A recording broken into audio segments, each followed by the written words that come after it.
Hello, everyone. Welcome to another episode of the Cybersecurity Recruiter podcast. Today, I'm joined by Rob, a fellow recruiter. How you doing, Rob? Oh, doing great, Thomas. Thank you.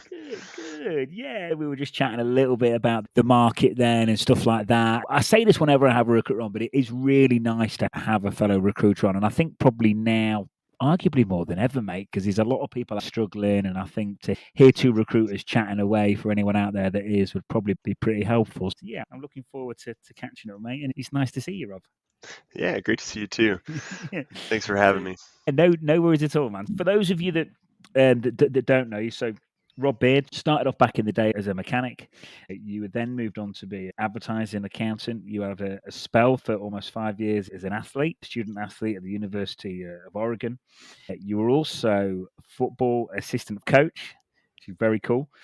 You then went on to tech systems.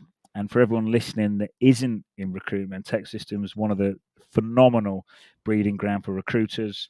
Rob started off there as an account manager. You were doing cybersecurity recruitment. You then progressed to a senior recruiter again within cybersecurity, and then you moved on right to be a recruitment lead within cybersecurity. You were there for just over 8 years.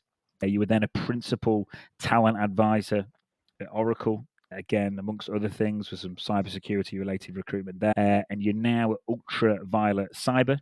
Started off as a senior cybersecurity recruiter and have fairly recently progressed upwards again to a strategic client development. Rob, welcome to the show. Did I get your intro right?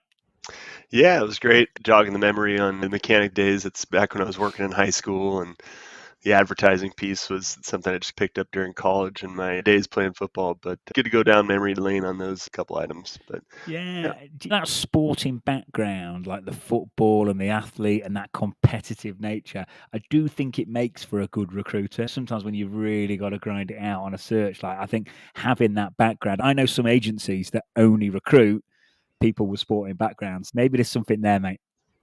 yeah, absolutely. I think the biggest things about being a student athlete at that level, and go Ducks, by the way, is that you learn a lot about good habits, discipline, and structure to your days. And when it comes to all of those, when you can bring them all together, you can really set yourself up to do good things in the business world. And it's done well for me. So I always like giving back to the student athlete population.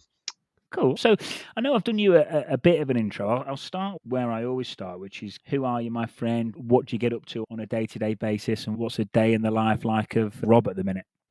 Awesome. Yeah. So thanks again for having me, Thomas. So yeah, I'm based here in Portland, Oregon. I'm a proud father of two beautiful girls. I've got a lot of hobbies over here, as it sounds like I'm real into action sports. Oregon is a breeding ground for a lot of that. But when it comes to my professional career, I just love serving others and helping others. I think that's where kind of the sales and recruitment really, fits well for my personality. I'm a pleaser. I like making people happy and seeing people be successful. And recruiting, it can really pay dividends on that front. But yeah, as you mentioned, the role with tech systems got me into the cybersecurity and IT infrastructure services space. Spent over 8 years, met some great people, built some great relationships with customers and my team. And but when COVID hit, I got a taste of remote work and flexibility. Also had my second daughter was born in that time and made me retarget where I wanted to go with my career. And that's when Oracle came knocking with the remote principal talent advisor role, and it could focus on cybersecurity and the technology organizations within. Yeah, had a great chance to learn more in those space. Even took on more like AI, ML, product recruiting, helping deliver great talent to some orgs there. But after about 220 hires in a couple of years, it was getting to me and made the move over to UltraViolet. It's been a great match for me. It encompasses my recruiting and business development background very nicely. And we're a tech enabled MSSP. So we believe that the best cybersecurity defense is powered by the best security offense. And I think just knowing their mission statement and knowing what I can contribute, they're really leaning into my expertise. And yeah, it's just been a lot of fun over here. Yeah, cool. Yeah, it's so true as well about the just to pick up on the offensive security point there. It's essentially they do, like you say, go hand in hand, and really they're both kind of defensive measures, really, because even if you're hacking, you're obviously doing it for security and protection. So it's nice to hear that you guys and girls over there are truly tapping into. Rob, if I come on to the next question, and so I'm just going to talk about like ideal profiles you like to see, the way you like people to apply, to approach you, do's and don'ts. And this is probably like a super relevant question for you, particularly because you've got a lot of experience in cybersecurity recruitment as well. And there'll be people out there that are struggling at the minute. What are you looking for in your ideal profile when you are recruiting at the minute, my friend? Yeah, that's a good question. It's very fundamental in my answer, but the ideal profile is one that really addresses the business needs while showcasing your accomplishments as a candidate. Business needs encompass not just the technical background and exposure, but also the industries they've supported, the team sizes, their roles on the teams, and how you've been recognized within those teams. I think as far as accomplishments go, there's a lot of different things you can highlight, in my opinion, but things like awards, company recognition, even certifications, those are some accomplishments to always be highlighting and that I'm looking out for in somebody's profile. Certs, it's a very interesting topic. I see a lot of people chattering about if certs are credible, if they're worth it or not. But I'll put it like this. I'm a firm believer that these are things worth pursuing and accomplishing for career development and growth. It's not easy to carve out the time to get a new cert. And when a recruiter has to pick only a portion of an applicant pool to initially screen, then the certified candidate with the same years of experience as the other candidate without the cert is going to get that first call. So in summary, the best profile will show me where they worked on similar problems to what our business needs, and in other words, the job descriptions and qualifications we're after. Yeah, no, cool, Rob. Thanks, mate. Very valuable, detailed answer. So, yeah, addressing the business needs, technical background, team size, role within that teams, any awards, um, real quantifiable things, could be certifications, is really what you're looking for. On the point of certifications, by the way, I couldn't agree more. And the best example I can give you, Rob, and the listeners is I was on an intake call for a role 3-4 months ago, and the technical hiring manager said, "I'm not bothered about certifications." And the VP was on the call as well, and he literally put it in. I am, and so are the owners, and so are clients. They're a consultancy. Like you say, you see these things bouncing around LinkedIn, and you'll always find the example of someone that smashed it with no certifications. But like you said, really, they're never going to do you any harm. They're a great investment. If you're down to the wire with a couple of other people at the end of a process, you've got a load of letters after your name. They haven't. You're probably going to do it, or there's going to be a decision maker in that process that's going to vouch for you more than others. So, yeah, I agree, mate. Certs do matter. End of story. Yep, absolutely. Especially in a market where there's just a lot of people looking. Yeah, it's how you make yourself stand out. Yeah. Yeah, there is, mate. And yeah, like I say, when it's more candidate led, like it was in 2022, yeah, you probably get away with it a bit more. But certainly at the minute, all these little things are definitely going to help. On in terms of the resume, Rob, and getting it right, and I always think you can ask 5 or 6 different people a question on resume formatting, and you get 3 or 4 different answers. Everyone's got an opinion, but you're there in an MSSP doing cybersecurity recruitment and as well as the business development. So you're seeing a lot of applications come in. What resumes are ticking boxes for you personally? Which are making it through any systems that you have that side, and which are like really catching yours and the team's eyes over others in terms of how the resumes are actually formatted? Yeah, great question. I think something I want to call out on that front is that a lot of people believe there's this ATS their resume has to get through. Just like any software or SaaS product a company implements, it's just a tool, and there's always a human behind the tool, and that's the role of the recruiter. But yeah, a resume is your way to showcase how you communicate. So think brevity versus prolixity, structure versus unstructured, or perhaps stylish versus plain. The truth is, like you said, everyone has a different advice. Therefore, everyone has a different opinion on what's appropriate. I believe the equalizer is really finding a nice balance by using things like the same font size, that's 10, 11, or 12 font size, same font type, black lettering, listing it 5 to 10 bullet points per position with the technologies you've used, and organizing really what's important to the recipient of the resume, right? And what's important is it's should be showcased in the qualifications and that job description. My preferred order as far as resume format, it's definitely contact information. Got to have the contact info. It's a no-brainer. But yeah, having skills, your tech skills, your accomplishments, your certifications if applicable, your experience, education, and then community involvement if that's applicable as well. I think a pro tip is to get more information on a single page, you can leverage narrow margins in your page layout.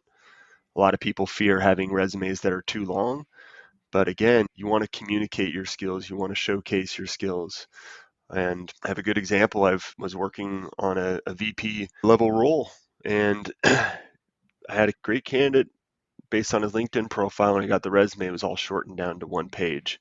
And that's a one page to highlight a 15-year career. And maybe that's the way they communicate, is very plain and very brief. But there's a lot that they've accomplished, a lot that they've done that I had to dig out in the phone screen. I think something else very important for as far as resumes that you have to do is listing the month and year you're employed in a role. So that's the inverse of that. You don't want to just show the year. A year is 12 months, and it's hard to tell how long you were in a position. And we got to know that when we're recruiting and looking at you as a candidate for our opportunity. Yeah. Cool. Yeah. Yeah. No, thanks, Rob. I like that, mate. And so, yeah. So, just to summarize for listeners, your resume is going to show how you communicate. So, keep in mind a balance because obviously everyone has a different set of opinions. Font size around 12, black lettering, 5 to 10 bullet points for each role. Organization of the resume, contact info first, tech skills, certs, education, and the last one I love, community activity. And again, I'm seeing that more and more, and I'm seeing people value it more. Some employers more than others, but I'm seeing a lot of it. One page doesn't have to be, especially you referenced a VP there with a 15-year career. It's going to be over one page, and then the month and the year that you were employed. I think, Rob, I've heard stuff bouncing around on LinkedIn like your resume's got to be one page, and I wouldn't be surprised if that's what that particular candidate had heard, and maybe it was longer than that, and they've shortened it down because someone's advised them to. Because I don't know if you've seen that, but I saw that got to be one page. I saw that bouncing around for quite a while at one point. I don't know if you did. Yeah, I've definitely seen people chiming in on their opinion on that front. When we're actually reviewing the resume, I like to see what they've accomplished, what kind of technologies they've worked on, the team sizes, their team impact. And that's a lot of information. That's where the 5 to 10 bullet point recommendation comes into play. And I think being a bit descriptive and thinking about, hey, this is how I want to portray myself and the things I've done in my career, everyone can make a few pages in a story about that. One page is just too short, in my opinion. Yeah. And what I find, I don't know if you find this, Rob, and I don't mind saying this on the pod, same thing, VP search, been on very recently, time sensitive. Client engaged me, they wanted me to move quick. Anything that wasn't clear straight off the bat, but I was having to deprioritize it because I needed to get on calls with those people quickly that I could see from a resume or a LinkedIn profile that I could see straight away there was a high probability they were going to meet a very set of specific non-negotiables that I'd had from the client. So for those people listening now, these things do really matter because if you get pushed down the priority of a search, as harsh as it sounds, that could be the difference between you landing that opportunity and not, especially in this market. So I really do think clearly articulating all these points and spending a bit of time on these things, I think in terms of getting your foot in the door first, I think it's massive. I absolutely agree. Cool, man. Cool. And yeah, Rob, in terms of like interviewing and stuff like that, is there anything you particularly like when you're communicating with a candidate, or is there anything you don't like specific do's or don'ts for what should go down in an interview? And maybe also like when you're liaising with the technical like hiring manager, is there any do's and don'ts that you're seeing internally where you are now or in the past anywhere you've been a part of before?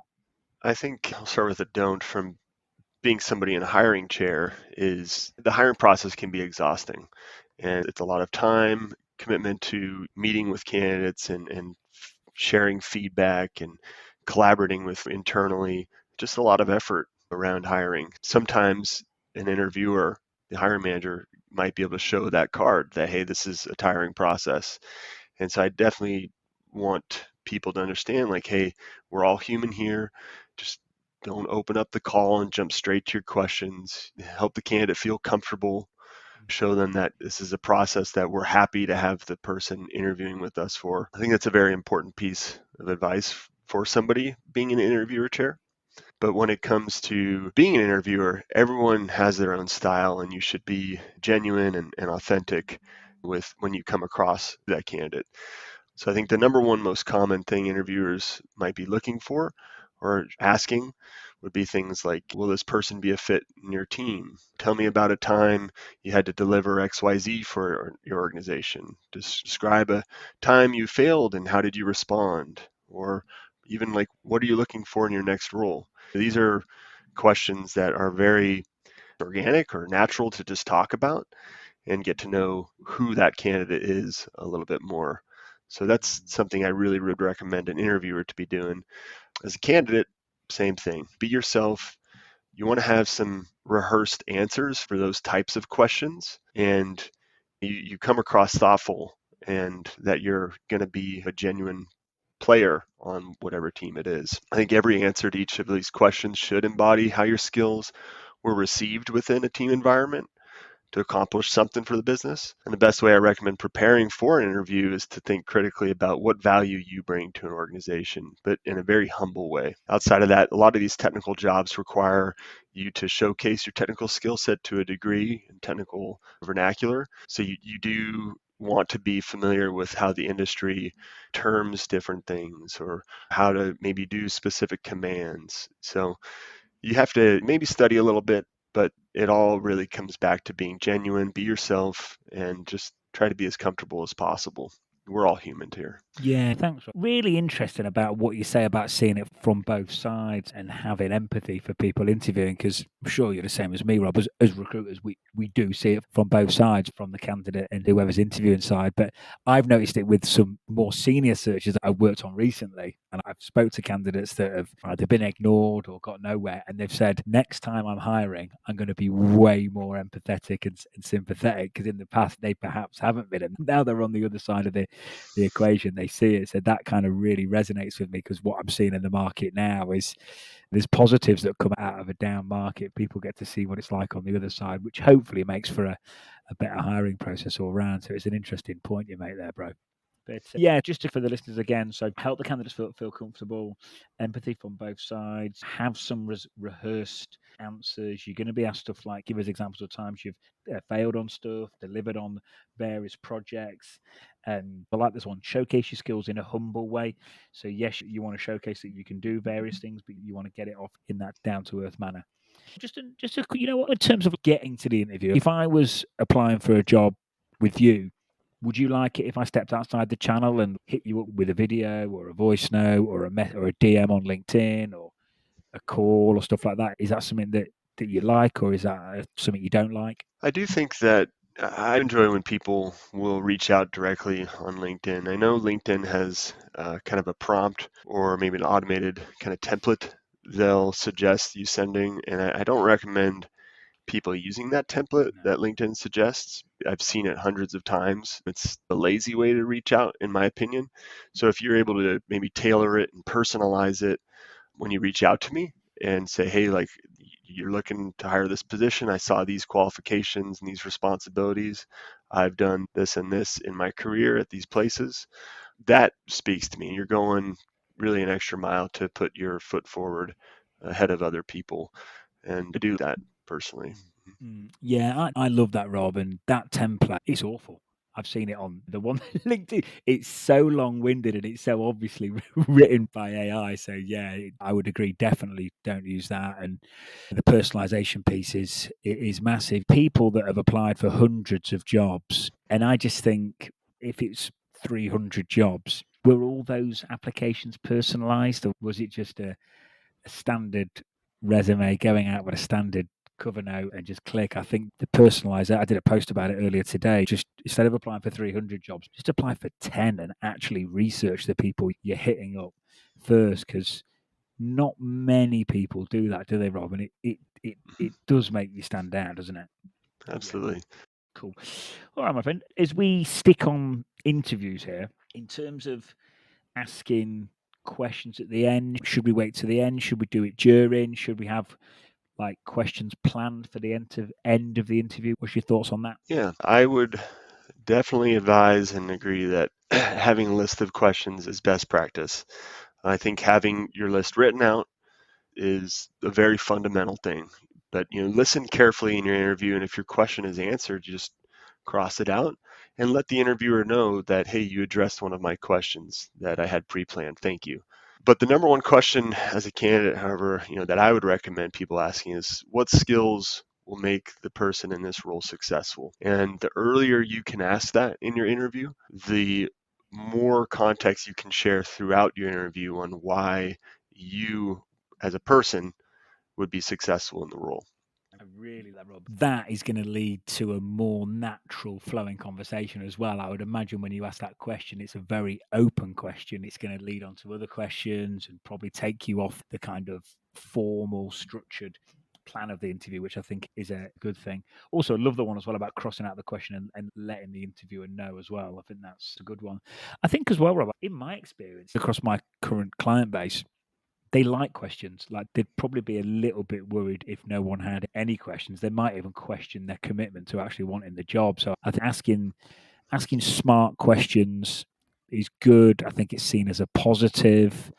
I think when I know when I've had feedback on different candidates, sometimes it's not even always what they've said. Sometimes they've even gone, I love the questions that he or she asked, or they asked this. I think good questions can really make you stand out, mate, can't they?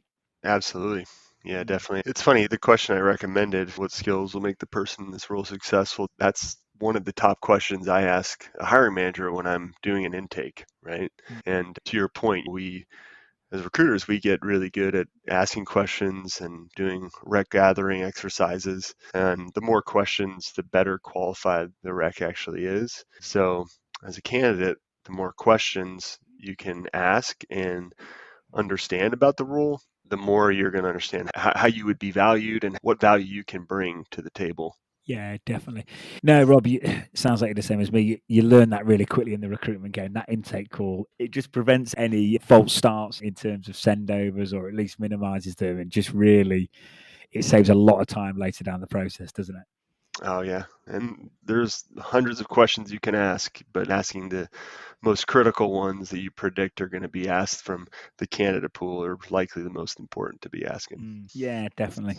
Definitely. All right, my friend. So it might be a hard one to ask this one, but we'll ask it anyway. What's the best interview you've ever done, mate? And what did he or she do to smash it, knock it out of the park, and impress you so much? Yeah, the best interview I performed was probably for me personally the one that got me the position with UltraViolet Cyber. I guess it's worth sharing this. It's in the interview, our VP asked me what I wanted to do in my next role, and my answer was easy and authentic. I told him I wanted to contribute to a team, I wanted to feel valued, and I wanted to work somewhere that enabled me to be the best father possible. And those are just right off the cuff. Those who I am. That's what I wanted to do. And after the interview, we followed up, and he said that really resonated with him. He has multiple children himself, and it got him thinking. And I told him my purpose is just providing for my kids. It got me the job, and I love this job, and it was the best one I've ever done because I know they were interviewing a lot of people. But as far as the best interview I've done with, say, a candidate, I was hiring for an ML engineer, one that was focused on code reviews and security research of data models and algorithms. Very interesting position. But Mm. while always try to focus and learn some pieces of that individual, the candidate, he started asking me questions about me and what the recruiting profession was like. And we made this connection right off the bat. He made a profound connection with me literally right off the beginning of the call. It then allowed a very natural dialogue for us to have about the position, what skills we were looking for, and the skills he had that would contribute to our business need. His ability to show empathy, understand my perspective, understand what we were looking for in a candidate. It helped him position himself as a front runner. While his resume maybe subjectively wasn't to the hiring manager subjectively wasn't like a perfect match, I encouraged the hiring managers, just trust me, you'll really like this individual. I had my write up, but because that individual made such a connection off the get go and understood and really listened to what we were after, They were able to position themselves as a number one, and they eventually got the job. And the hiring team was very thankful that I pushed for this candidate, and they were a great hire. I absolutely love that story because essentially what we're saying there is someone who's got the technical skills, but can also combine them with like immense communication skills, which it sounded like that particular chap certainly had. That's like a dangerous combo in a really good way. Like you've obviously felt the connection. Like I said, showed an interest, and you had that. You knew that the candidate could do the job, but at the same time, you had his back. And yes, it was a great hire, but that's what got him the role, wasn't it? Because he was going to get, by the sounds of it, going to get a knockback. So those communication skills actually carried that individual through. Yeah, and having that empathetic approach as well, that's, I think, a key piece to anybody being on a team. Understanding your peers, understanding others, building those relationships. And I think that's what's made them successful. Rob, just to break it down, because there'll be people listening now, are really technically strong, probably in my network, in your network as well. And they know that they've focused hard on the technical side, but they know their communication skills aren't up to scratch. Perhaps they've worked remotely for a long time and they know they want to get it better. So I just want to really cover what this individual did to really demonstrate that good communication. So they showed an interest, showed connection, they asked questions. Can you elaborate any more in terms of what they did? And is there anything else that individual did that the listeners could learn from in terms of enhancing their communication skills? Yeah, thinking back to it, I don't remember the exact question they asked me, but I remember right off the bat when they understood that, hey, this role was a lot around doing these assessments essentially towards algorithms. They talked to me about where they've done that and what languages they've essentially audited and done code reviews in. And that was something that outside of the relationship building aspect of that call, once they found out very early that's what we were after in the role, they were able to really showcase how those skills we were after were something that they've done and matured in. So I think it really goes back to the advice I said earlier around asking that question of what skills make the person successful in the role. That I don't think they used those exact words or said that exact question, but it was something very similar to the point that it fed them kind of the keys to what answers I was looking for. And that's, yeah, it's all about understanding your audience. I really like it. So it's essentially asking the right questions to really pull what's under the skin of the job description out from me or you or a hiring manager, really listening to what that hiring manager is saying. And then off the back of that, giving quantifiable, real life examples of when you've demonstrated that particular skill set or adding that type of value. That's the three main blocks to it. Would you say that's about right for the listeners, Rob? Yeah, absolutely. Yeah. We're getting pretty granular here, by the way, but this is good. This is really good, and I really like that. I genuinely think people can learn a lot there. Similar sort of question again. I'm sticking on communication because I do think it's massively valuable. I don't think it's talked about enough in security. I think it's getting talked about more these days, but it could be talked about more. Is there anything else you feel candidates could do to improve their overall communication skills if they're listening to this now and they are worried about them or know that they need to step up their game in that department? Yeah.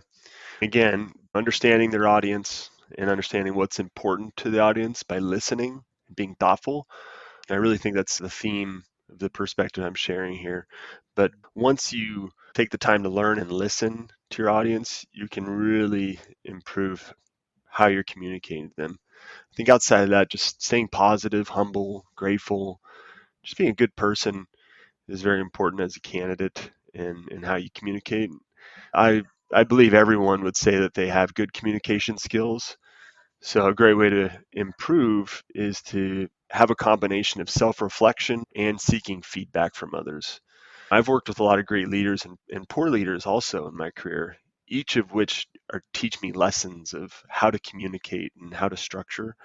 But when it comes to communication, it does encompass a lot, written and verbal. And as we seek ways to improve the written and verbal communication, it's good to just reflect on the communication styles that worked for us that maybe others did towards you and how you received it. Seek how your communication was effective or ineffective from a trusted person you work with. So I think staying on top of the feedback loop, how was this received? Getting people to give you that feedback, whether in real time or after the fact, is really important to make strides. I've talked about this before, and people think, oh, listening is just everything. It helps build rapport faster, it improves the quality of the conversation, it actually installs quite a bit of trust. I think there's some science that shows if you actually show that you are listening and you prove that by the questions you're asking back, it just installs more trust a lot quicker. But yeah, understanding your audience, listening, stay positive, stay humble, massive one. Seeking feedback.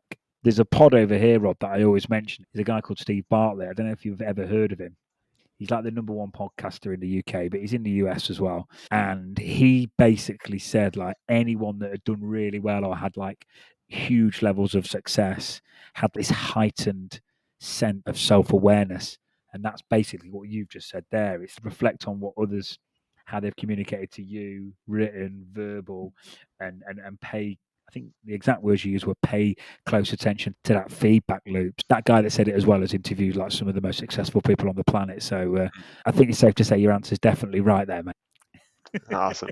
We're on to something, mate. We're on to something. But yeah, cool. In terms of, I used to say, like, what books helped your career the most? Doesn't have to be security or recruitment book, just any book. But I change it a bit now. Like any podcast, any book, any content you're consuming online that's helped you and your self development in your career that could also help the listeners. Yeah, I think I like to see what's happening in the industry, in the world in general. It creates for great conversation pieces with people. Just being aware of what's happening on a not just geopolitical landscape, but just when it comes to the environment, things you're passionate about, and being able to speak knowledgeably about what's happening. I think that's just helps me build rapport and build relationships with folks. Outside of that, I have a few different hobbies, and I think staying abreast of my hobbies and like what's happening within, you sound more knowledgeable, you're able to talk and find common ground with people. When it comes to like career development, there's a few books that I've read. There's one that really resonates with me around Let My People Go Surfing. It's a great book. Yvon Chouinard, Patagonia, the company Patagonia, he's the founder. He's was part of writing that, and it gives a lot of perspective around leadership qualities, building trust in the workplace, how to embrace a purpose-driven business model. I think these are all kind of things that I take with me in my day to help me be a better person, better worker, and better partner to my customers and candidates. So the Let My People Go Surfing. So does that help you tap into your true sense of purpose as well? Is that what that book does, or more leadership stuff, or a bit of both? Yeah, I'll say that it's a book that gave me a lot of reflection on how, as a leader, I could help create a workplace that allows us to find purpose in our work. But I think he did a great job at ensuring there was a common purpose across his teams and building trust and allowing people to be happy in their roles and knowing that at the end of the day, like the employee needs to be happy for them to really optimize their work and their outputs. So it gives a lot of good perspective around how they prioritize things like environmentalism and ethics over profit. And that's like a key piece to Patagonia. It's a great brand. And when I'm just looking to contribute to the team, like I'm always trying to figure out what people are passionate about. In our team meetings, I'm always asking people like what they're doing as a hobby. What do they do to keep busy outside of work? And I think the relationship side of business can often be forgotten, especially in cybersecurity when things are seem to be constantly on fire.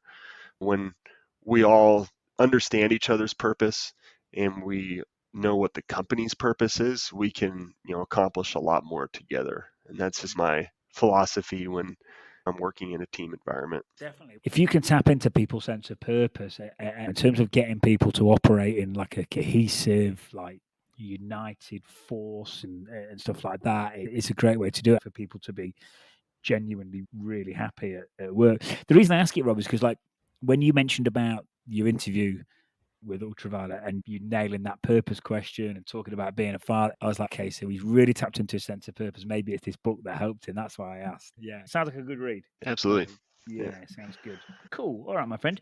So yeah, I think we might have touched on this earlier, but any other kind of no-nos in terms of the application process, or like biggest mistakes you've seen, or things that should be avoided Mm. whilst you're on an interview, Rob? Yeah, I think especially in today's market in the big tech and just the tech sector, there's a lot of people struggling, and I know that as a candidate, a lot of them are getting hundreds of applications out. And I think a big no is when you get the opportunity to interview with a company, and I like asking, hey, did you get a chance to look into us? Tell me about what you think about our company, and I'd like to see if they did some research. And when I hear someone say, oh, I've just applied to so many positions, I don't really remember what role this was about, that's a huge no.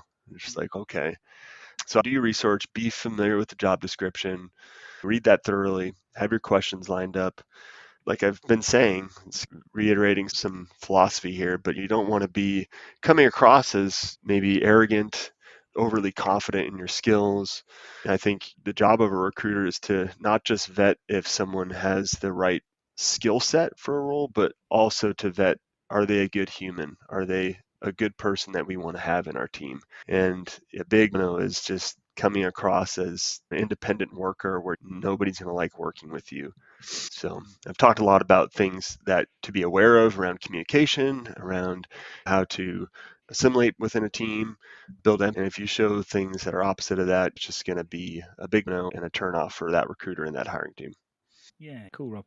The bit where you said I've applied for so many roles, so I can't remember this one. Yeah, that's just that never goes down well, does it, mate? But, on the flip side of that, though, I do think as an applicant, even if you spend 20 to 30 minutes, like hyper focus in a quiet room on your own, just banging out as much research as you can, even in 20 minutes, I think you can probably get more done than the most. You don't need to be spending like half a day or anything crazy like that. Like we're living in the age of the internet. It's just so easy to whip around social and just see what's going on online, see what's going on in the community and stuff like that. And you can have 4, 5, 6 different topics of conversation in 20 minutes flat, can't you, Rob?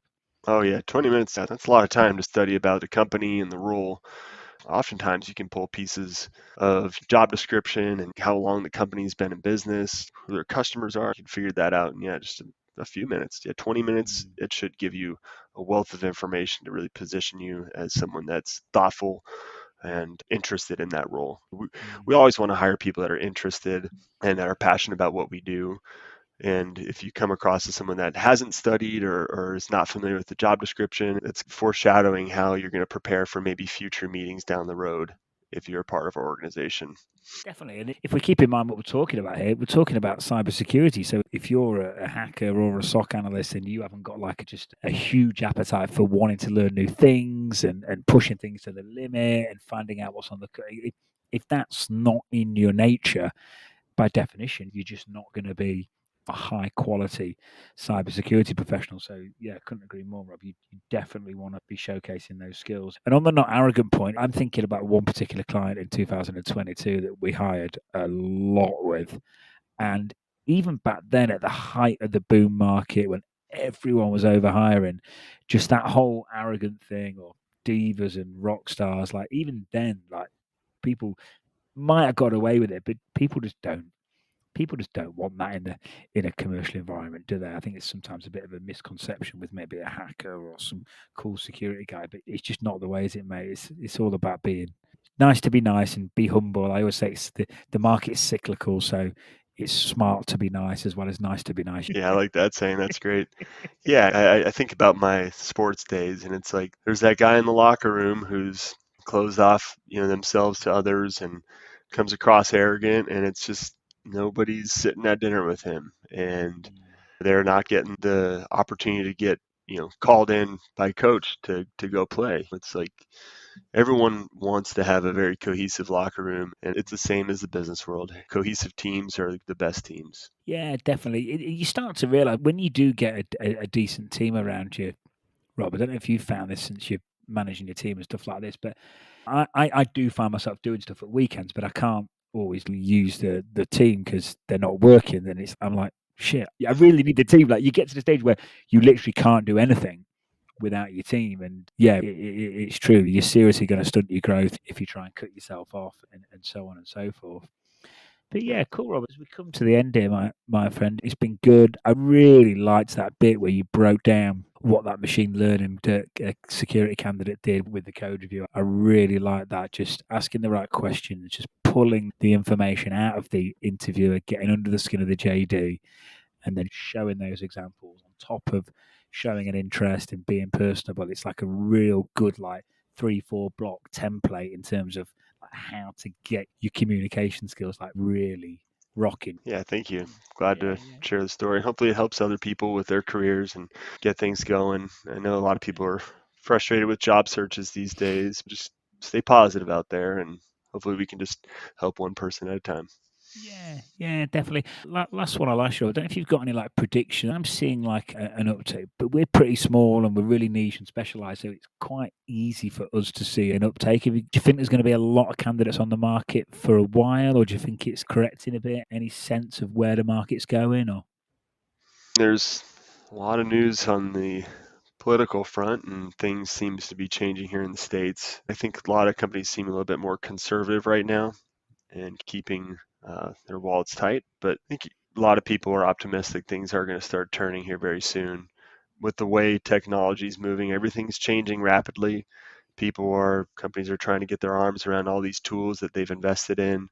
And like I said earlier, these tools need to be operated by. And I think we're at a point where there's a lot of great products, software products out there that are going to need to be administered, operated, and really tuned for environments. And I think as people are that are specializing in some of these technologies are really going to start finding some more opportunities. But yeah, I'm hopeful for everyone that things are trending in the right direction and the tech sector, cybersecurity sector continues to grow. It's very important in the digital age that we live in today. Definitely, Rob. Cool, my friend. All right, buddy. Well, thanks for your time, mate. And I'll say bye to you now, Rob, but I'll just edit this bit out because we've got to wait in the chat for a minute. But Rob, I think we've about nailed it, mate. Do you think we've covered every point?